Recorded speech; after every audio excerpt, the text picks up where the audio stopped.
Morning everyone. मी निघाले होते आज फिरायला जायला. सो वाटेत आम्हाला लागली होती ही सुंदरशी नदी. तिचा व्ह्यू तर बघा किती मस्त दिसत होता. त्यानंतर आम्ही पोचलो होतो लोकेशनवर, जे होतं सोनबर्डी महादेवाचं मंदिर. मध्ये काढलेली होती ही सुंदरशी पेंटिंग. त्यावरनं महादेवांची कथा कळत होती. त्यानंतर महादेवांचं दर्शन घेतलं आणि मंदिराच्या बाहेरचा ॲम्बियन्स असा काहीसा होता.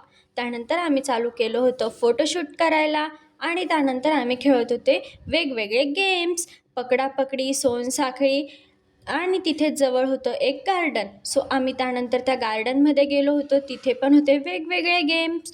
त्यात आम्ही बसलो होतो ह्या चक्रीवर. त्याच्यावर बसून तर आम्हाला चक्कर येत होती. ते फिरत होतं जोरजोरात. आणि संध्याकाळी होतं तिथे वॉटर शो. तो बघायला तर खूप मस्त वाटत होतं. आणि ते बघायला आली होती इतकी सारी गर्दी, जी की तुम्ही बघूच शकता. सो असा काहीसा होता आजचा दिवस. भेटू नेक्स्ट ब्लॉगमध्ये. Bye bye.